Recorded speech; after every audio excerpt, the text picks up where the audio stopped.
Hi friends, అందరూ ఎలా ఉన్నారు? ఈరోజు మష్రూమ్స్ సాంబారు విత్ రాగి బాల్స్ ట్రై చేస్తున్నాము. ఫస్ట్ మష్రూమ్స్ని వాష్ చేసుకొని హాట్ వాటర్లో వేసి కొంతసేపు నానబెట్టుకోవాలి. తర్వాత సాంబార్ కోసం ఇందులో ఫస్ట్ తెల్లగడ్డలు, ఎర్రగడ్డలు, అల్లము, టమాటా వీటిని వేసి పేస్ట్ ప్రిపేర్ చేసుకోవాలి. తర్వాత ప్యాన్లో కొద్దిగా ఆయిల్ వేసి కొద్దిగా ఆవాలు వేయాలి. ఆవాలు బాగా చిటపటలాడిన తర్వాత ఇందులో మనం ముందుగా పేస్ట్ చేసి పెట్టుకున్నాం కదండి, అల్లం, వెల్లుల్లి, టమాటా వేసి ఈ పేస్ట్ని ఇందులో యాడ్ చేయాలి. ఈ పేస్ట్లో కొద్దిగా సాల్ట్ వేసినామంటే బాగా ఫ్రై అవుతుందన్నమాట. కొద్దిగా సాల్ట్ వేసిన తర్వాత బాగా ఫ్రై చేసుకోవాలి. బాగా ఫ్రై అయిన తర్వాత ఇందులో కొద్దిగా పసుపు, కొద్దిగా కారం, గరం మసాలా, ధనియా పౌడర్ అనేది యాడ్ చేసుకొని బాగా ఫ్రై చేయాలి.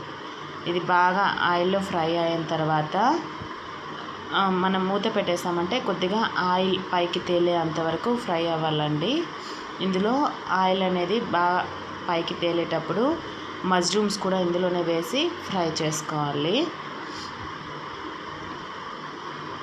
మష్రూమ్స్ అనేది కొద్దిగా లైట్గా ఫ్రై అయిన తర్వాత ఇందులో వాటర్ అనేది యాడ్ చేసుకోవాలి.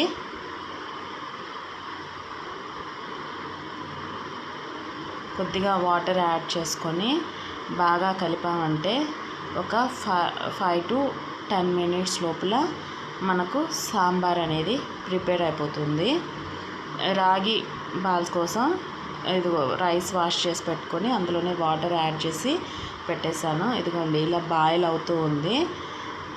ఇదిగోండి రైస్ కూడా బాయిల్ అవుతుంది. సాంబార్ బాగా దగ్గర పడినాక స్టవ్ ఆపేసి ఇందులో కొద్దిగా కొత్తిమీర యాడ్ చేసుకుంటే సాంబార్ రెడీ. ఇదిగోండి రాగి బాల్స్ కోసం రైస్ బాగా అంటే ఒక 80% అనేది బాయిల్ అయిన తర్వాత ఇందులో మనకు రాగి పిండి అనేది యాడ్ చేసుకుంటాము.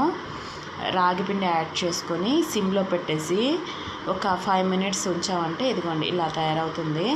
దీన్ని మనం బాగా గరిటె స్మాష్ చేసుకొని బాల్స్ లాగా ప్రిపేర్ చేసుకుంటాం. పిల్లలైతే ఇలాగా ఉంటే ఈజీగా తినేస్తారని రైస్ విత్ రాగి పిండితో ఇలా ప్రిపేర్ చేస్తామండి మా సైడు.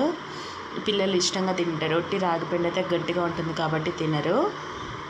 ఇలా అయితే ఈజీగా తినేస్తారు. ఇదిగోండి బాల్స్ ప్రిపేర్ చేసుకున్న తర్వాత ఇదిగోండి సాంబార్ అండి. లైక్ చేయండి అండ్ సబ్స్క్రైబ్.